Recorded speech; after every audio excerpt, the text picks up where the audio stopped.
Book your driving lesson now at dla-driving.co.uk.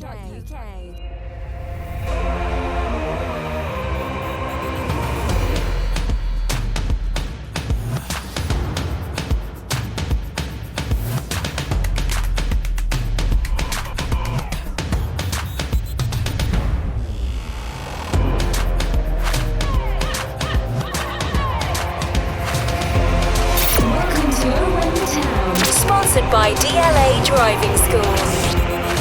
Hello and welcome to Owen the Town, and here's what's coming up today. A terrible first half from Luton. Season go 2-0 down at home to Sheffield Wednesday, but a second half comeback 3-2, all 3 points leaving the stadium. My God, what a win. And if the fans were there, it would have been even more incredible. We have a look at Elijah Adebayo. This guy seems to be getting better. He's only played a few games, but he seems to be getting better game by game. Today we discuss him in more detail. We also answer your Instagram questions, your Twitter fleets. And tonight, as always, joined by Dave and Bataro, and a special guest for tonight's podcast, Andy Burgess joins us. How are you guys? Very well, thank you. Very well. Andy, thanks for joining us. It's been a mad weekend of football, isn't it? It has. It's the life of a Luton Town supporter, eh? Yeah. Bataro, what you must have gone pretty mad when Adebayo scores that winner the other night. Yeah, to be honest, mate, if my dad's listening, he'll like this one because I end up slapping him. For any reason? Just out of excitement? It was just one of those ones, mate. All the hands just went out and he started slapping. I was like, yes, go on, boy, we're in it. We're going to win this. And he was like, all right, calm down. Calm, mate. I was like, yeah. But seriously, what a win, though. Yeah. Come on. Yeah. You can't, if you don't go nuts at that, you've got some problems upstairs, mate. Well, let's get into that more in a sec. Let's start with 3-word reviews. This is how you guys summed up the game in 3 words. Alison says, what a comeback. Justin, magnificent second half. Leanne says, high blood pressure. Mike, great character shown. Jamie says, Izzy was fuming. Steve, diamonds are forever. Staff's Hatter says, 2 different teams. Tim, Tunnicliffe's best game. And Paolo and many others said, never in doubt. And it was like 2 different teams at the weekend, Andy, wasn't it? Because that first half and second half, they could have been 2 different teams and you would have believed it. Yeah, absolutely. It was, I'd say, chalk and cheese. It was first half, we lacked energy, we lacked urgency, we lacked quality. The turnover of possession was huge. We didn't control areas of the pitch. We allowed Sheffield Wednesday to impose himself on the game and control the game. I think credit's got to go to Sheffield Wednesday for that, but I think we were probably, we helped that very much so because of the way we approached it, and because listen, I don't think anybody went out on the pitch and tried to be bad or didn't try to work hard. I just think for whatever reason we weren't quite at it, and it was, not only the work rate and effort, as I say, the quality, the passing, the retention of the ball in midfield, which had been so good really for 75 minutes against Millwall, it just seemed to elude us. Morel, Dewsbury Hall, they just weren't at it for whatever reason in the first half. And I think, I having seen what Nathan and Chris Curran have said, going in at half time, I think people would have probably expected things to be thrown at them and the gaffer to go mad at half time. But I think it's one of them. When your parents say they're not angry, they're disappointed, it's probably one of them. And sometimes saying less is more. And they probably went in, I think they had a bit of time in the manager's office and came across, let the senior players talk in the dressing room. That can be so positive sometimes when the senior players and they when the floor's their own and they pick up and they take responsibility for what's going on. To be able to have that dressing room is massive. To be able to have those characters in that dressing room is massive. So I'm sure a lot of truths were said. And as you say, came out for the second half and it was totally different front foot. Change of shape, brilliant. Back to the diamond. I think it helped. It worked totally. I think, I alluded to the fact that it was nothing to do with shape and tactics. They're massive. They are vitally important. But at the end of the day, I think you can put players in most shapes. It's about effort and determination, desire, and wanting to do it. And I think second half, I've been Pelly Ruddock's biggest critic over the last few years. I think he's huge for us in circumstances like that. He's got character. I was going to say, you're not alone with that. Pataro's always saying the same thing with Pelly Ruddock. But Yeah, and listen, it's horses for courses at times, and I think that kind of game was set up for him. There was quality. Not only did we show more desire, but when we got into those situations, the first goal was quality in terms of whether it was meant or not, we don't know. The second, the desire to run in behind, and again quality from wide areas, and then the desire to get in the box from Tunnicliffe. And the third, as you say, we had people slapping heads and everything. So it was brilliant. Bataro, there was one change from that Millwall game. Pearson in for Bradley. We guess he was picking up a knock or something. And I read on Twitter that this was the first time this back four played together this season. I know Bradley didn't have the best of games against Millwall, did he, Bataro? But I don't know. What did you make Pearson coming in for him? To be honest, man, I think first off, I don't really remember much because I think my emotions got the better of me. But I will say that what I do remember, they were caught quite a few times. And I'll be honest, how it wasn't 5-6 at half time, I'll never know. But look, it was a massive improvement second half. But no. The defence, Batara, the defence in the first half, and I was saying this before we started, we weren't quick at any point to the ball. We didn't get to the second balls. There was a lot of times where they were out of position, and it's frustrating because you know that they can play well. You know that Pearson's not a bad player. He's not a bad player. So, when Bradley's out and Pearson comes in, you think, well, okay, he can do a job. But none of them did their job. None of the team did their job. Not just the defence. None of the team did their job in that first half. Well, if we look at the goals individually and start by looking at that first Sheffield Wednesday goal, it's terrible right off the bat, though, isn't it? We've given them the goal. It's a goal kick out. I think it's Dewsbury Hall gives the ball away.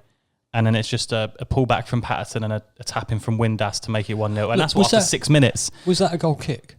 I think it was a goal kick, yeah. What is the point? Yeah, what is the point of those stupid little plays that doesn't even get out of the bloody box? Well, no, there's a reason for that. What is the point of that, though? Because you're already defending too deep. I don't like it.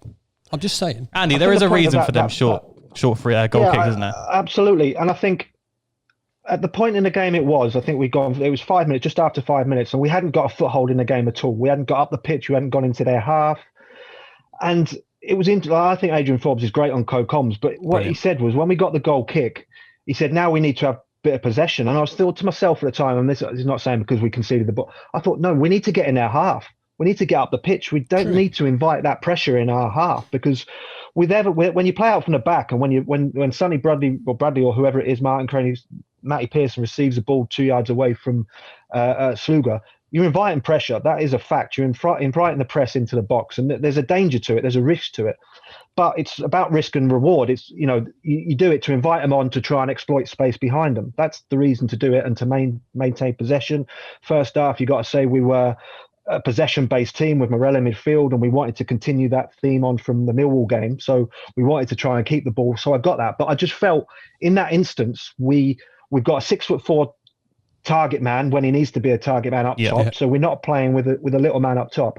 I felt we needed to get out the pitch, get it up there, and then lose the ball on the halfway line, lose the ball up there, and try and push Sheffield Wednesday back a bit. Because for 5 minutes they were in our faces, they were in our half, and I just felt that was a little bit naive from us. And it should have been. Oh, sorry, Dave. I just wanted to say though, the short free kicks not going even outside the box. I totally agree, Andy. You're totally under pressure immediately because the attackers are right on top of you.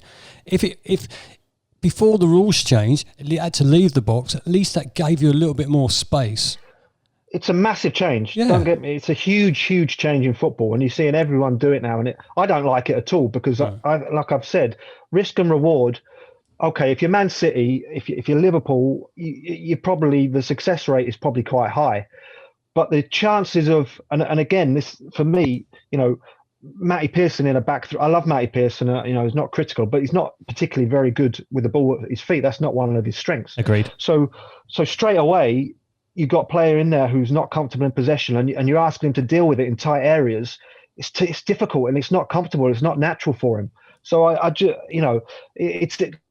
Going back to it, it is a huge change in football because so many teams do it now. Almost every team do it now in the top two divisions, and it's changing the way that teams play. Because I don't think, well, they do, but I'm sure the amount of kicks that went longer in a Luton Town team in previous seasons is hugely different to what it has been this season. And Adebayo's better in the air than Collar at the end of the day at the moment. Absolutely. Isn't he? So you're looking at that thinking maybe, I think Adebayo's just been class Batara, hasn't he? Just these last two games. The last two starts, he's been magnificent. You can't fault him for anything, really. I mean, he just comes across so natural, doesn't he? Like, the ball at his feet. I mean, I know Steve the other day mentioned he doesn't win many headers or whatever he was on about, but I think he won a fair few at the weekend, didn't he? Absolute fair few, didn't he? Yeah, it wasn't me saying that, by the way, lads. It wasn't me. It's okay. Steve. Yeah, well, what does Steve know about football? Well, it should have been 2-0 minutes after this goal when somehow Windass is played clean through. Batara, we'll go to you again because I want to know how you felt when you saw Windass bursting through with Sluga to beat. Because to be honest, I was like, well, that's that. That was fun. And I don't know if it's a bobble because Windass is a bit of a baller. I don't know how he's put that over, but... To be honest, I think I started laughing as soon as Pearson couldn't make it. I think I started laughing and just walked out of the room, I'll be honest. And I thought that was it. And then next minute, hang on a minute, what? He's missed that. He's put it over the bar. How's he done that then? But at the time, I thought to myself, it doesn't really make a difference anyway because we're going to lose this. I'll be honest, that's how I felt. I thought we're going to lose this anyway. Because we weren't good enough in that first half. And that first 20 minutes, 15 minutes, wherever, you just knew that every time the ball went loose, they were going to get it. They get a chance, they're going to shoot. Did we have a shot in the first half? I don't know. I think at one stage they had 14 shots and we had one. And they had 7 corners or something like that. 20 we didn't. Did we have a corner in the first half? I don't think we did. I don't remember. We had one, I think, at the last kick of the first half, wasn't it? Well, yeah, that was it. And then it was 2-0 a few minutes after that. A cross from the right fell to Windass. He just seemed to have a bit of space and time as well. Smashed it in. I'm not going to lie, at that stage I walked out of the room. I was like, I'm watching. You did. You left the room. Left the room and you said, I'm not coming back. Not coming back. I had to text you at 2-1. But the point is that when Windass got the ball, there was a gaping hole. There was no one around him. He didn't even make it. He just slammed it in and stood there. And, you just think to yourself, not one person tried to get to him. Not one person tried to stop it. And it was just like, here, have a goal. Yeah. It was like in their heads, it was already over, even though it was 1-0 at that point, until he hit the back of the net at least. But Tara, if he was there, you'd have been bloody fuming at that. Absolutely bloody fuming. There was so much space. He could have taken another half an hour to kick that in at the time. That's how it felt. You, the rest of us, and about 8,000-9,000 other fans as well, Dave. Because I think, you know me, I'll never walk out of a game, but I think I would have come close the other day. I think I've been looking at it back as the ball first comes in. Matty Pearson slips, and I think he's got Potts behind him, and he's got Naismith behind him, and I think they all sort of have a little movement towards it, and then Pearson regains his footing and gets a little touch on it. But you're absolutely spot on. As soon as he gets that touch and it goes towards Windass, Potts and Naismith need to be flying at him, and I think that's where I think if it's Potts going to win the first header, I think if that's Matty Pearson in the middle of the goal where Naismith is, I think he blocks it because I think he gets there and he throws his body out. And listen, some players are like that. Naismith did really well centre half in second half, but that's either in you or it's not in you. I'd have fucking jumped out the other way behind the goal probably. That wasn't my game whatsoever. But Matty Pearson, that's what he's all about. It's throwing himself. Sonny Bradley as well. In fairness, they're about throwing themselves in front of the ball. But I mean, it's a great finish. But as you say, somebody had to get to the ball and block it. But no one tried. That's what we're saying. No one tried, totally with you on that one. No one tried, and when he slams it in, he felt a bit arrogant. Andy, as a footballer, when you say like they should be out to him quicker, is that something that is like coached? Is that something that comes from the manager, or is that just players' just instinct of I need to get to that ball? I think in that instance, it's just instinct. You don't coach that really. It's just listen. The ball's in the box. I think. I can't remember the actual build-up just before it, but he's in the box. We've got 3 players on him. I think Pearson's got another man close to him. So who are Potts and Naismith marking? Because space doesn't score goals, players do.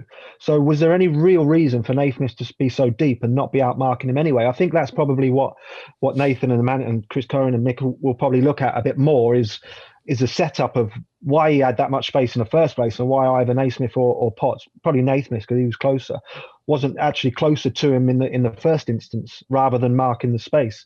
But no, it's an instinct thing. And like I say, some players have got it, some players haven't. Matty Pearson is the type who would throw himself at it. Other players, would probably just try and make themselves big as Naismith did. You'd like to think maybe if it happens again anytime soon, Naismith will make a better decision to go and block it. And producer Jacob's put in our running order today. Was that one of the worst first half performances ever? Loves an extreme question, doesn't he? But it weren't great. But Taro, as a Luton fan, and I know you've been supporting the club for your whole life. Is that one of the worst first half performances you've seen? I'll be honest, I think it probably is the worst. I've never seen anything quite like it. I mean, I've seen some performances that aren't great, but you know, we can always sit there and go, you know, we've jumped up quality. We've jumped up quality now going to the Championship, and it's getting stronger every year. But there's no excuse for that. First half, I mean, you can sit here and pick the bones out of every single bit of detail about it, but from, I think, individual point of views, I mean, I'm not a professional footballer, obviously, Andy, you were, and whatever else, but so you'll know more. But I think that is unacceptable from every single player on that pitch, that is unacceptable. You have to be putting the effort in and stop looking at your mates to do everything for you. That's how I felt it was the other day. It was, you're spot on. It's responsibility. It's about having responsibility, and that's what we're saying. What I'm saying about the players like Pelly Ruddock, for all what his lack of ability, or whatever you think he's got heart and he's got soul and he takes responsibility. You know, he goes on and he says, right, I'll take this game by the scruff. And that's what the lads who came on in the second half, people did take responsibility. First half, as you say, people were looking at other people to do the job. He'll pass the ball, he'll win it. Maybe we are looking too much at Dewsbury Hall to do things in midfield at the moment, and not taking responsibility for ourselves. Having said that, the Millwall game for 75 minutes was excellent. So is it an isolated incident in terms of this group of players? Who knows? As a fan, all I want to see is effort. That's all I want to see. If we lose and we put our 100% in and you think, my God, we chased that game down, but we haven't been successful, then you go away thinking, well, we did all right, but we didn't win. But on Saturday, the first half, it didn't feel like that to me. It didn't feel like the effort was there as a fan. But just to clarify something, though, I didn't leave the room.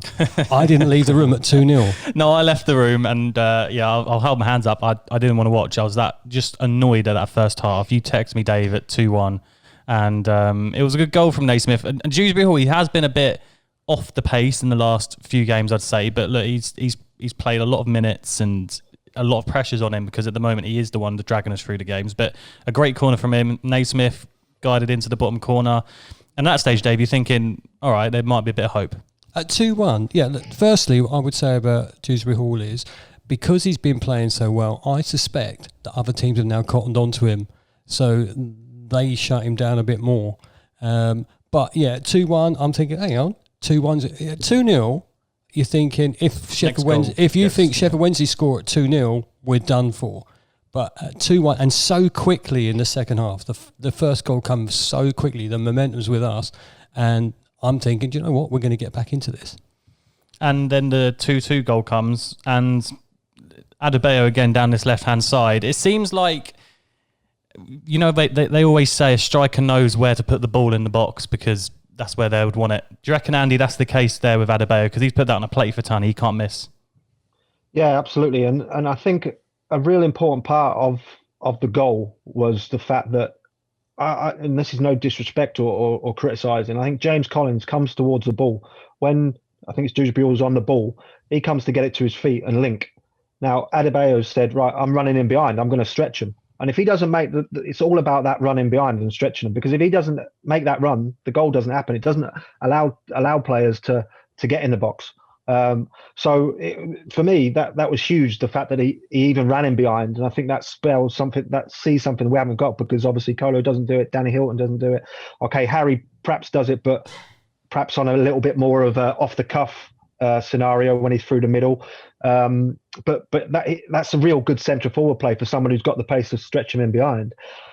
And then, as you say, to delay while he's allowing for the midfield runners is good, is clever. It's not, he's just got there and been erratic and run him into the box and been 100 miles an hour. He's slowed it down. He's allowed Harry to get across the near. He's allowed Pelly to take a movement out the back. And then, the timing of the run from Tunnicliffe is met by a perfect pass. And yeah, you're absolutely right. I always used to think that Alan Shearer was the best crosser of the ball ever, because he knew exactly where he wanted the ball. He knew exactly the type of delivery he wanted at the time that players are making a run.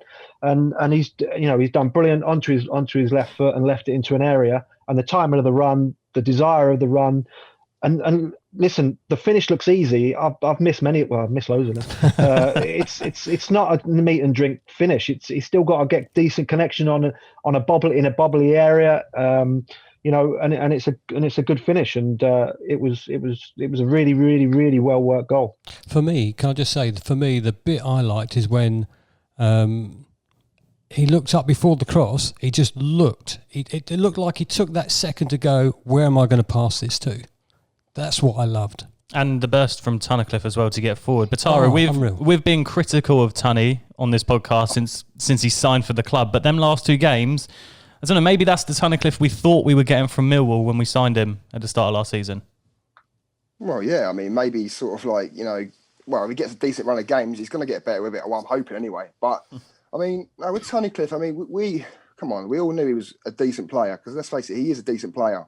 All right, it's not really worked out for him over the last year or so at Luton. Last season he was criticised quite a lot, obviously us included. But I've always said I'd never be too harsh on him, because one thing he does offer a lot of work rate, and you don't see it sometimes. But off the ball, I tell you, he does cover some ground, and I'm just happy. I'm happy for him, because, like I say, last two games he's pulled it together, and he's looked like it suits him in there at the moment. He looks like a natural player in that midfield. It's harder. It's harder when you're watching on the television, and it's harder when you're watching on your screen. When you're at the ground, you see a bigger view, and you can see what people are doing off the ball.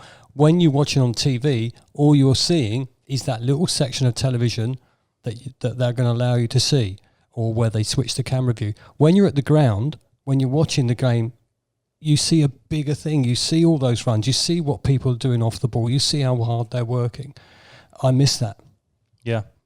And someone else who has had criticism from us on the podcast is Harry Cornick, mainly me because of his final ball. But for that third goal, I can't say anything bad about it, because he's put it on a plate for Adebayo, and I think there was a freeze frame gone up today. I don't know, Andy, if you've seen this or if it was even you who put it up. The freeze frame of Sheffield Wednesday's defence when Adebayo heads this ball in. It's terrible defending from them, but let's not take away the cross and the header from Adebayo, because that looks easy, but I guess it's not. He's headed that down and past that keeper. It's a fantastic. Yeah, it's a superb cross. It's the play the build-up play from Pelly and Dewsbury Hall was excellent to get it out to him. And then I think he's got a yard or two on the fullback, or the fullback's got a yard or two on him. So he's shown exceptional pace, and it's quite tight. And I think previously you might have expected him to have another touch, but he's put in a fantastic ball, great delivery to the far post, and the coverage in the box, thinking it's the 86th minute, is phenomenal. It's super. I think it's something like 5v1 or something like that. I think Potts is in there, Adebayo's at the back post, I think Tunnicliffe's in there, Pelly's in there, somebody else is in there. And for that stage of the game, it's dreadful defending by Sheffield Wednesday, and Darren Moore's got a big job on there to try and keep him in the Championship. But in terms of the delivery, and then the header's difficult header. I think there are all these sort of, I think I alluded to on Twitter yesterday, there are all these unwritten rules that people come up with in football, like head back across a goal or get goal side. The get goal side one, for me, the equaliser for Millwall was a perfect example where if Jordan Clark is marking in front, he doesn't get it to feet. And I know in hindsight it's a great thing, etc., but he had no chance of him being thrown in behind. If he marks in front, he's stopping that happening, and we're defending a throw into the box. So these sort of, ideal situations that people say about and these unwritten rules sometimes don't work. And that he had a little gap to header it in, but he headed it down. He got a great leap, brilliant cross, and a fantastic header. Especially again, 86th minute, Harry Pelly, who'd received it in midfield. No panic, no trying to do things too quickly or anything like that. Fantastic composure, and when you've earned the right to be in that position, to be able to finish it off like that was brilliant. And Batara, you aren't Pelly Ruddock's biggest fan, are you? And well, he did have an all right second half, and that play in that goal was great, wasn't it? Oh, to be honest, man, I thought he was brilliant second half when he came out. I thought he was excellent. I think I even said it to you the other day, but I can't fault him. I even said to my dad's a bit critical sometimes of him as well. I just turned around and looked at him and I went, you can't be critical at all today of him. And he went, nah, I suppose. A bit like that. I think he was kind of disappointed because he wanted to say something. But no, it was brilliant. I mean, like you said, the whole build-up. And can I just give, obviously going back to Harry Cornick, mate, big ratings for what he done there, because I was expecting him to take another touch, probably run it out of play. I'm sure that's what we're all expecting. He's going to take another touch, he's going to drill it, he's going to put it wide, I don't know. But it was just perfect. I mean, the turn of pace, the little, the chip to the back post, and obviously Adebayo, mate, how's he got that in there? And he's just squeezed that through the eye of a needle. I was expecting him to hit it back down to, I think, Dewsbury Hall in the 6-yard box. I'm sitting there going, head it back. Oh, fair enough. Then go on then. I would love to have seen your reaction, Batara, when that ball hits the net, because you're one passionate fan, and I just imagine that would have been scenes in your house. Oh, man, I was running around the garden shouting out. Even the neighbours came out and went, you're all right? Oh, yeah, it's looting it. Amazing. Also, though, you shouldn't forget, actually, that Nathan changed the team, and he changed it for the good. We've been shouting at him in the past, going, make a substitution earlier. We can all see what's going wrong. Why haven't you made a substitution? He made a bold substitution at half time. He changed the team, and the team played much better. Yeah, definitely. It was a mad game, and beautiful. We could chat about it for a lot longer, but we're going to move on to our today's player focus. Elijah Adebayo. We've spoken about him a bit, but we wanted to look at him a bit more in depth. He's been great since we signed him.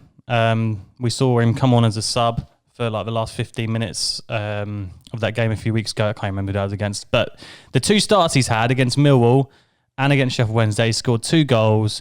How good do you think this guy could be, Bataro? Because from what we've seen so far, it's promising, isn't it? Well, from the 2 games, from the Mill game, obviously, the weekend against Sheffield Wednesday, I think we've got, we've got a proper player on our hands there. If he can stay, in decent form and keep his confidence. I mean, let's face it, how is he? 23? I think he might be a bit younger than that. He's 23, yeah. 23? Yeah. So, I mean, mate, if you can keep him fit, obviously keep him in the run of games, get the confidence up, why can't he go on to score, next season, the full season, double figures, and then progress from there? And let's face it, I mean, so I know what you're thinking, Luke. Obviously, it's about Ivan Toney in that this season.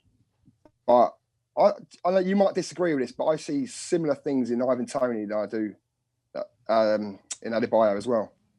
That's a fair comparison. I think that's a fair comparison. You pluck someone out from a lower league team, you want them to, you're shoving them up a couple of divisions, you're playing in the Championship, and he comes on, and his performances have been brilliant. And he doesn't look out of place, does he, No, Andy? exactly. Oh, sorry. No. I mean, I think from a recruitment point of view, his journey is probably ideal in terms of he's 23 years old. He started at Fulham, so he had a fantastic education at a Cat A academy. He's then got into the 23s or the 18s, 23s development squad. And instead of sitting and playing development games, 23s games, he's gone out and he's gone on loan. I think he had 2 non-league loans at Bognor Regis and Slough, I think. Then he's gone to Swindon, he's gone to Stevenage, and then he's gone out to Walsall, obviously signed for Walsall. So he's dropped down, he's backed himself to go and play. Listen, this kid's played nearly 100 games. He's played nearly 100 league games, league games. I think 85, 90 league games. So he's 23, but he's fairly not experienced, but he knows men's football is what I'm trying to say. He's not 23 having come out of a Cat A academy just now. We've obviously looked at that. We've obviously looked at the journey he's been on, and he's in a good place and he's ready for it. And I think he's shown Millwall, Sheffield Wednesday that he is ready to go in. Listen, he's going to have to come out of the team at times because some games won't go for him, and as I said earlier, as horses for courses, at times we'll need a James Collins to do it. At times we might need a Harry Cornick to play up top or whatever. But in terms of how he started, listen, he could have played how he played and done well and not scored. The fact that he scored 2 goals is huge. It's massive. Yeah. That you could go 10 games at the start of a career, 15, 20 without getting a goal. And everybody's like, hey, he's done all right, that lad, and he looks okay and he's not looked out of place. His general play's been good.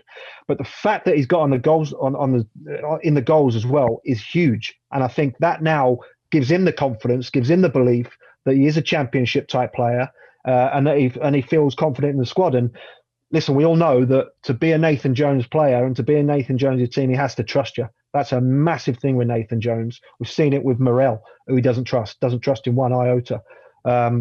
He obviously trusts this kid, and you earn your trust, you earn your place in the team, and to be fair to him, he's absolutely earning it 100%. Dave, what is it you like most about Adebayo? Because I know you've made a few comments whilst watching the games about how he's different to Collins and stuff. So what is it? It's just for me, he's like something different, isn't he? He's something different. I mean, for me, I think it's exciting to see a player that be positive, because he looks positive, doesn't he? When he's exactly on that ball? Exactly positive on the ball, positive on where he's going, and he feels like it's a danger. For me, it's exciting to see a young person come into our team and want to do it, want to play. I'm not saying Collins and Hilton doesn't want to do it, because clearly they've been great, but it's just a breath of fresh air for us. I like that. And Bataro, with Adebayo, like being positive and stuff, like we did see for that Tunnicliffe goal, like he's not scared to take on a player as well. He's a big guy, 6'4", but he's got good feet. This is what I was going to say just a second ago. It's almost like an element of unpredictability about him. You never know what he's going to do next. I mean, he's got his back to the player 1 minute, and he's turned him, and he's through on goal the next. You don't know what he's going to do. And the next minute, he's down the channel, he's working it in, working it out, like you say, Andy, earlier. He held the play up till the midfield could run in the box and whatever else. He just seems very, intelligent. And obviously, I don't know, obviously, Andy, you'll know, playing with ex-professionals and being yourself and whatever else. With certain players with experience, is that true about you gain experience, but you've either got it or you haven't, right? Surely. Yeah, I think there's a definite natural. Your game is natural. The fact that he's the most rounded striker we've got now. He's quick. He runs in behind. He comes to feet. He's four. He can win it. He can head a ball. We've seen that. He can score goals with his head. Yeah, he's a big unit. He's the most. And yes, 100%. I think decision making is something that definitely comes with experience, because when you get into certain situations, you draw on what you've done previously in those situations. But as I said before, he's played nearly 100 games. So the amount of times he's got into position, and I'm talking about 100 senior games, he's been in those positions before hundreds of times for Walsall. So we're not looking. And I think some fans may have looked at it and thought, we're bringing in somebody who's young and we might have to blood him a little bit. Really, we're signing somebody who's ready to go, and he's done it. And I totally agree with the likeness to Tony. And although Tony's done it over a period of time, now the platform is there now for Adebayo to go and do it over his period of time and do it on the platform that he's been given. It's exciting though to have that change up front, isn't it? 100%. Because we've been a bit stagnant up front, and it's that excitement that this young player is going to bring to our team. And I think everyone got used to the fact of how we're playing with Collins, and the amount of times people have said Collins on the wing, and I know Adebayo was on that side the other day, but it was like the positivity to take on that defender and put that ball to Tunney, which I guess we don't see much from Colo. I thought he was quick. I think he's intelligent. I think he gets in the right places, and he's proven that by scoring the goals he's scored. And long may he stay with us and score loads more. Well, this is what you guys said about Elijah Adebayo. We asked on Twitter today, how good can he be? What is it you like most about him?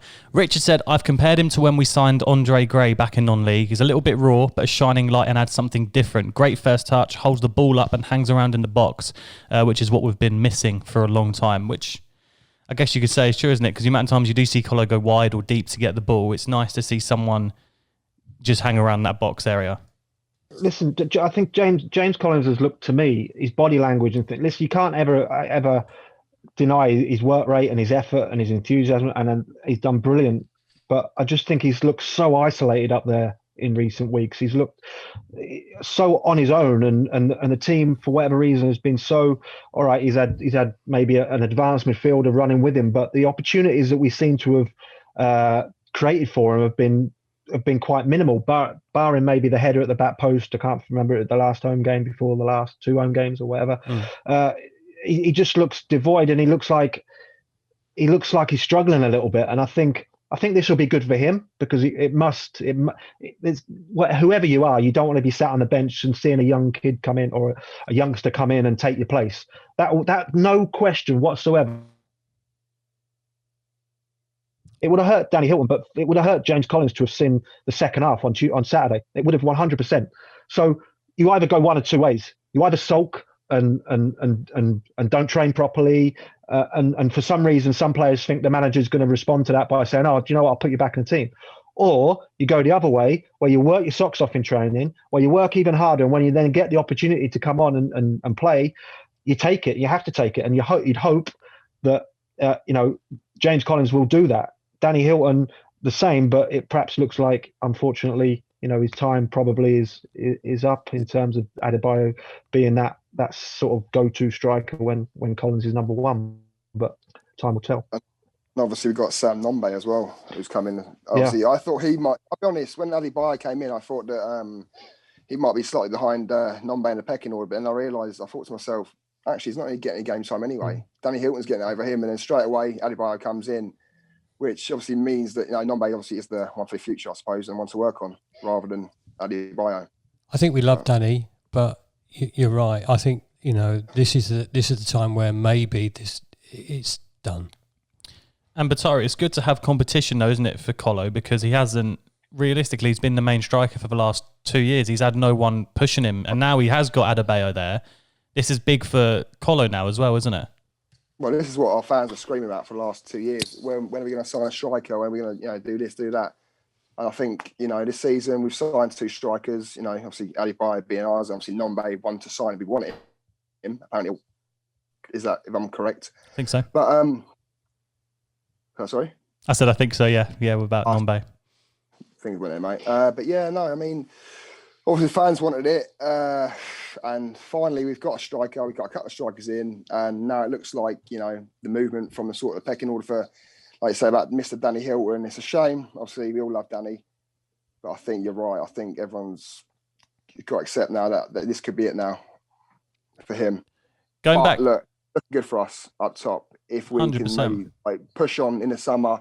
Even Danny goes, you might want to sign like another sort of, I don't know, in and around striker / winger or whatever, but it all depends on how Mr. Jones wants to play his game and if he wants one striker up top to how many we want. But look, I'm happy with just getting points on the board and just trusting him. If it works, then unfortunately we have to get rid of Danny. Then that's it. So be it. Going back to Elijah and some Twitter comments, and Anthony says a full pre-season working with Mick Harford could turn him into a beast of a player come August. His touch for a big man is very good, and he's shown he's not just the big lump up front to hit long balls to. It's a very encouraging start. Nicholas says his all-round play he loves the most. He can hold up the ball, run with the ball, pass the ball, head the ball. He closes down players and generally stays in and around the box. Davey says he is a breath of fresh air and providing some much-needed choice up front. The standout for me is his control when receiving a long ball or cross-field pass. Great for holding play up and turning midfield passing into attack. To be honest, a lot of these comments are the same. Everyone just saying, he's a big guy, but he's got a good touch on that ball. He's positive, and I think everyone's just excited by him. And it's been a while, I think, since we've signed a player that you look at and you can get really excited about. We at the moment we like signing someone that's maybe been around for a while, like a Martin Craney or something. But this is like a proper young, exciting player, isn't it? And that's what's quite exciting about him. Yeah, I think the model of the recruitment is the most exciting thing. I think the journey that he's been on in his short career so far is ideal, and to drop down into League Two, because let's be honest, although he was. I've been working in League Two for nearly 2 years with Mansfield, and a dangerous striker, but it was never really one that you'd think perhaps anybody was yet going to take a chance on. But in fairness, the recruitment has been really good, and they've obviously done homework on him in terms of his character and things like that, and they seem to fit. And he's been, I think so far he's been a good acquisition. It would be interesting to know how much we paid for him and how there's obviously going to be add-ons to it. That would be great to know that. It doesn't matter in the grand scheme of things, but it would be nice just to know, what we did pay for him, and because I know Walsall are hugely in dire straits financially, but he's our player now, and we, as people said on Twitter, to work with Mick is huge for him, and I think Mick will give him the controlled aggression that will take his game to another level. I think there's aggression, there's controlled aggression, using it at the right times. You heard the stories about Mick holding Martin Keane up by the throat half time. I don't think he'll be doing that too much, but getting in terms of feeling for the centre half, in terms of using his arms, in terms of his leap and the aggressive attacking the ball in the box and things like that. Listen, there's probably nobody better to be able to give him that. It's an exciting signing, and I hope he starts again against Forest tonight. It's going to be a good game. I would say the other thing about him is when you read what the Walsall fans have said about him, they were so gutted to lose him. So you know you're getting a decent player. In the same way that when we lost Justin and things like that, you know that player is good enough to be at a higher level. 100%. And this guy hopefully has a good career with us. It's definitely an exciting time to have him in the team, and let's hope he gets 3-3 against Forest. That'd be pretty good. Let's move on to some questions today from Twitter and Insta. Nice little variety today. Dave, let's start with this one for you then. Be an easy one, please. Well, we're 12 points above that relegation zone, I think now. So, do you think we're safe? That's from Chris. Do we think we're safe? I don't ever think we're safe until it's mathematically impossible to go down. Okay, so we're in a better position. On Saturday, when we were losing, we were like, 6 points off it or 7 points off it, off relegation, and now we're 12 points in front. So, get another couple of wins, we'll be okay. However, never say never. But Tara, are you more happy? Because obviously in the last couple of weeks on this podcast, it has been a bit up and down after that Birmingham result, and then we had that Stoke and Cardiff result. So I don't know, we've been a bit up and down, haven't we? But I feel like this has mainly settled it. But I think fans, we need to keep it together a little bit. I mean, people losing their shit over, a couple of defeats here and there. I understand it sometimes, but, I always say the same thing. You need to keep it together, man. And the thing is, right, we're on 41 points now, we're on? Something like that. So, in order to stay up, what are we looking at? 52, 54 points? I mean, what was it last year? It's roughly around about the same sort of mark. So I was always aiming, obviously from my point of view, I was always looking at the points and going, as soon as we can hit that 50 mark, then we can start looking. Yeah. And I think, to be honest, we're right on course for it now, aren't we? Let's face it. I think we're on course. I think we're on course, Pataro. But what I would say to you is, I've said this a couple of times already this season. Last season, Charlton were flying and they dropped like a stone. And we was on that position. We were dropping like a stone at one point. And then, if we didn't win Saturday, we would all be crapping ourselves right now. Oh, yeah, of course. I mean, Saturday it's massive 3 point. It is. You look at one of them ones like, some people say a 6 point or whatever else, but it's not quite like that. But it could turn out at the end of the season, like you say, we used to lose, say, like 4 or 5 in a row. So I'm not putting down on it, but just say, it happened. The most important thing is consolidation. Consolidate our position in this division, and then push on next season. That's the most important thing. Yeah, just a steady amount of points at a time. Do you know what I mean? If you're averaging out a certain amount of points, I always look at averages and points and stuff like that. And obviously, I know it sounds a bit silly, but believe it or not, he said at the beginning of the season, match your results from last season. I don't know why. I always think that, but it's a lot of crap, really, isn't it? That's just some rubbish you come out with, isn't it? Yeah, but as long as you get the points, why does it matter? You see, I can see Andy shaking his head right now. I have a question. This isn't even on the list, but Andy, I wanted to talk to you about this because you mentioned earlier about Nathan Jones and trust. And I've said before on the podcast that, a lot of things comes down to trust. And we're speaking about how Morell's not been playing and Ray's been playing when maybe, Morell's should be playing. Why is it trust is so important to a manager in a game? I think it's one of those familiarity. I can never say that word. Familiarity. You know what I mean? Familiar with an LY on the end and an IT. It's just he knows what he's going to get from certain players.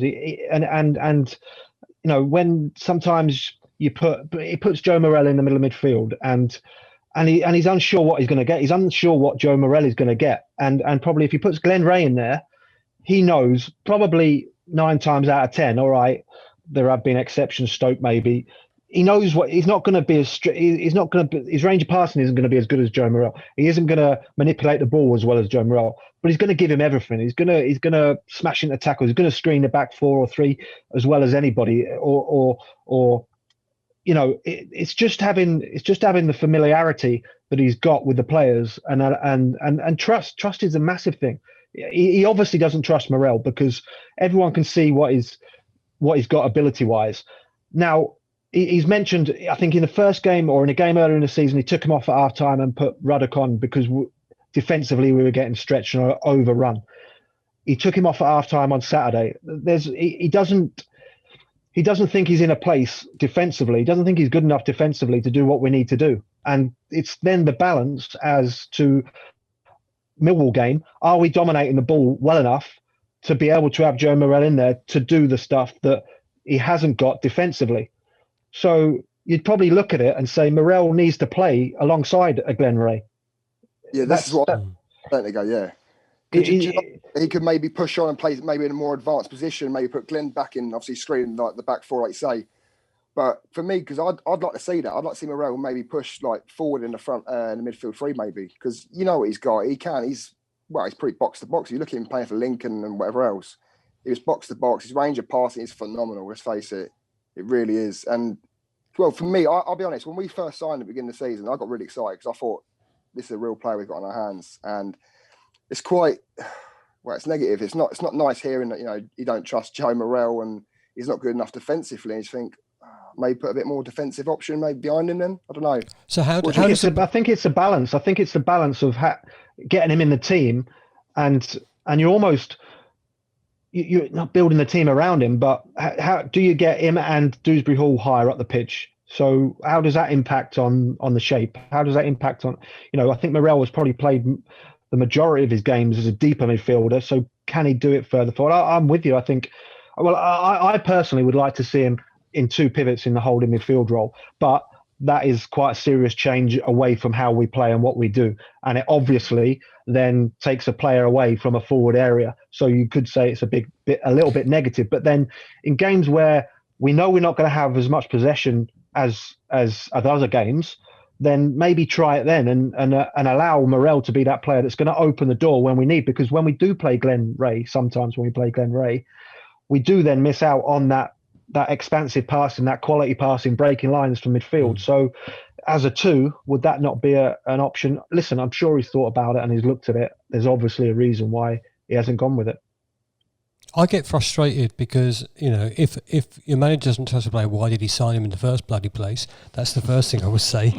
But secondly, what has the player got to do to earn his trust? He's got to have a few good games and he's got to get a run in the team. If he doesn't get a run in the team, how does that manager then assess him? He assesses him on training, and you know what? Training is training, isn't it? Inverted commas. It's not a real game scenario. So if he doesn't get game time, how does that manager, or how does that player, earn the trust of that manager? It's a massive catch-22 because if you're Joe Morrell and you get put in a team against Millwall and then you stay in a team against Sheffield Wednesday, you are under pressure massively. You're thinking, I've got to play well here to stay in the team because I know the gaffer's not really having me because we're now in March, we're now in February, and I've hardly played. So you're thinking, I've got to do what? That would be huge for him confidence-wise, coming off against a half-time against Sheffield Wednesday. That would have killed. He probably took 2 or 3 steps forward on the back of the Millwall performance because he came off after 62, 63 minutes, bang, bang, bang, job done. I've done a bit here to get back into the gaffer's good books. He's then kept me in a team for Sheffield Wednesday, brilliant. Now he's been dragged at half-time, he's in the dressing room, and we've gone on 1-3-2. That takes some coming back to. I don't know what kind of character he is, but if he's not a strong character, that it's going to be difficult for him now. Going to be really difficult for him. There's been times he's not even been on the bench. Yeah, absolutely. And I think for me, is he going to be here next season? Who knows? Well, it's one of them things like Batara, you've said it before. We've all said it before. We've had questions saying, why do you think Morrell's not in the team? And we've suggested it could be, is it trust? Is it injury? Well, yeah. It is just... But don't really come out and said it, hasn't he? Publicly as well. He said he don't trust him defensively. He's really come out and said it. And it's, imagine, like you say, imagine hearing that. Like you say, Andy, it comes down to strength of character and whatever else with it.